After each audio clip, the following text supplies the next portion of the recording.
Hi, welcome to an emergency Board of Selectmen meeting. Call this meeting to order. We are here to talk. I'm going to let Dawn go ahead. We're going to talk about the Marine One boat.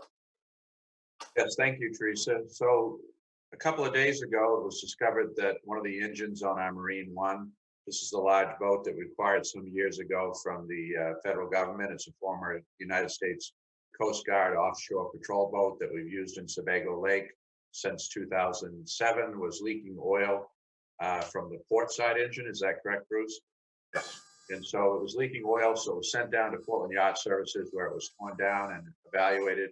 It has a blown head gasket. It's basically a total rebuild. The engine itself is approximately 17 years old. So that is probably not a good investment for us. And the other engine is the same exact age. And so basically we'll probably experience a similar failure at some point in the near future. They both have somewhere north of 1,000 hours of total runtime on them. They were originally saltwater engines, as I said, used by the Coast Guard in Down East Maine. So after they've been looked at by the experts at Portland Yacht, and there's been a fair amount of other evaluation done both locally and by some of the members who are experienced in this sort of thing, the recommendation was that we replace the engines. Now, I should tell you that the boat itself was originally acquired by the town, as you may recall, for the total sum of $14,000. That's boat, motors, and trailer. At the time, it was 5 years old. The motors were a couple of years old. So we've had great, service from it. It has had a total electronic refurb a couple of years ago. Is that right, Chief? Last year, correct. Last year, and then it was painted this past Last year as well, yeah. last year as well. So it's been painted. It has, new electronics. So this is basically the other thing that could go wrong. And so since 2007, the town has had basically the maintenance issue. The Fire Rescue Association has done fundraising for the paint. We contributed some to that, but the Fire Rescue Association largely did the paint work. The electronic work was the Fire Rescue fundraiser as well. So we should be in good shape, good to go for at least a 10-year period with the repowering of the boat. The boat itself is in good condition, and it is a original $250,000 plus asset of the federal government. It's been kept up in good condition. So what we'd like to do is to ask the Board of Selectmen for authorization from the Selectmen contingency up to the cost of these new engines. And so a round number would be 60,000, although here we're seeing 55,648. I'd like to say $60,000. But what we're going to do is to look at various sources of funding to include the TIF, unexpended funds from the fire department budget this year, capital improvement funds. We're going to explore, the possibility of funds from the sheriff's office. We're going to look at any private giving we can think of. We're going to look at the residual value of the outboards that are on it now. We think that the one remaining outboard might be worth $5,000 to $8,000 plus the junk outboard. So we're going to try to come up with any and all sources of funding to try to mitigate the cost of these things. But we're in peak season, and so the bad news is it's going to be 2 weeks to get these installed. The only outboards, as I'm understanding it, available in the size that would be suitable for this watercraft are at Jeff's Marine in Thomaston, Maine. And so they are Yamaha brand, which is different than the Honda brand that's on there now. So it requires a total refitting of the cables and controls and so forth. Now, there was an email in the packet that talked about the console having some issues, but I guess from talking to Bruce, the console is part of the refitting as well. That's included in this quote. So that's what we're recommending, to repower it with new outboards, Yamaha brand from Jeff's Marine in Thomaston. And we're going to do everything we can to reduce the cost, but we feel it only prudent to come up with the entire amount so that we don't have any kind of a snafu of getting this done in the short term. It may take us some time to source some of the, particularly some of the contributions we're going to try to seek from outside entities. So one of the things for Joe and Sam, because when I was talking to Bruce and Don earlier, is I wanted to make sure that the boat was investable. So if the boat's in great shape and we're just going to invest in it, then that's fine. But if it's a piece of crap and it's going to fall apart in like 2 or 3 years, yeah, do we want to put the money in? And that's why he got all that information from the dealer, well, the people who are going to fix it. So any questions? Go ahead, Joe. I assume these boats are probably built to last 40, 50 years. So, I mean, you know, I think it would be a good investment. Would the marina take the 2 engines as trade, the 2 motors as trade? We're working on that, Joe. That's one of the pieces that we haven't found yet. It's been kind of a rush whirlwind to get this put together. So we know that we've been told that the 5,000 to 8,000 is a good figure to use for resale of them. I've got to clarify now whether that was the trade or whether that was our doing or our private selling it. So that's one thing I am now unclear on, kind of unfolded over the last couple hours here. So I'm trying to dig for that. I don't know if that answers it 100% for you, but Yeah, I mean, it's just the hassle factor. A lot of times is. it's just easy to just say, all right, what do you give me for those 2 motors? I know Right. you got to rebuild one of them, the other one's in good shape. You know, and just take it off the price without having to put it on Craigslist or whatever. Other methods of trying to sell it. I would tell you from our previous experience in the boat sale business, we had a boat before this that was refurbed for nothing by Sabre Yachts.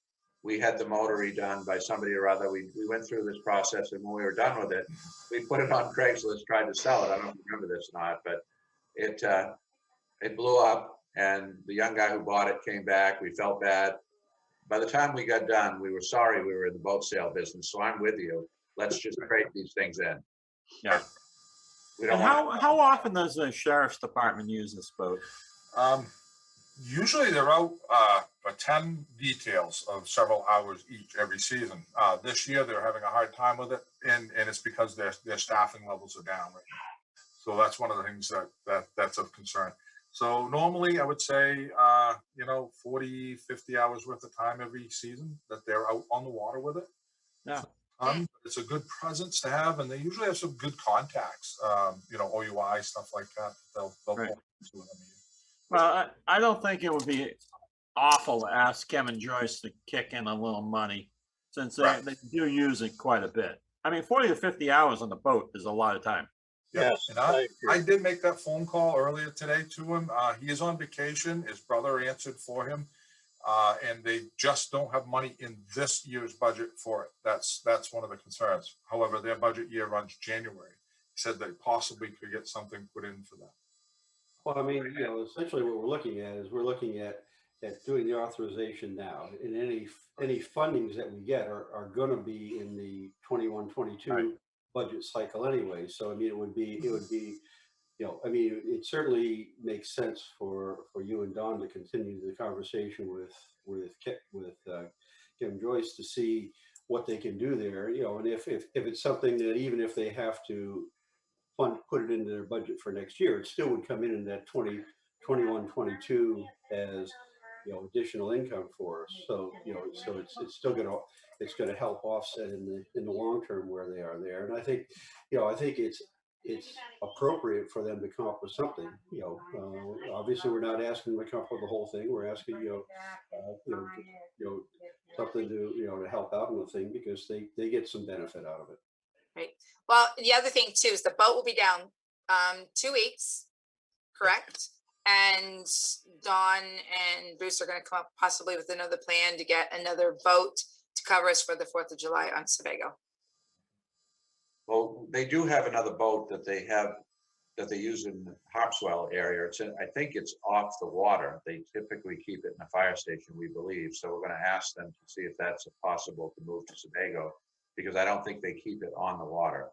And so, as we've shared this boat with them, we hope that could be moved to Sebago to be actually on the water. Where do we actually dock this boat? At the Fry Island launch? Oh, it's over at our, I keep wanting to call it Jordan Bay. It's not. It's the other marina, the blue one. Down Port here. Harbor? Port Harbor. That's the one. I just drawn a metal blank. Port Harbor gives us a slip to put our boat out every year. Okay, good. That's nice. We over the years, we've had, through the kindness of local marinas and even homeowners, we've had a free slip for the boat. Correct. Nice. Just one clarification question. Bruce, and it Yeah. may be in their coating on the things, but obviously you've got a counter thrust and a and a regular thrust engine. Right. Yes. Props look like they're saying the same prop, but you should have a right hand and a left hand prop. Yeah, it will be. Yeah, because of the thrust on the engine, they have to be configured that way. Right. Yeah. It's just that they've used the same code for both props. Maybe I don't have that sitting up on my screen. I was trying to dig it up, but yeah, I'm sure that's just something we got to look at and double check. Yeah. It's supposed to be that. Otherwise you blow up the engine. Correct. Yeah. If you look at the actual, quote, the engines are slightly different Right. cost and have a slightly different code on them. Right. The engines are fine, but the engines come without a prop. You have to have the prop, which he's got in the accessory list. Because Okay. the reason you got two different is you've got a regular rotation and a counter rotation on the engine. That's why you've got two different. That's why you have two different model numbers. But in the accessories for the prop, they've picked up the same code for both. Well, I'm sure that the boat will go in a circle with the same prop, right? It will.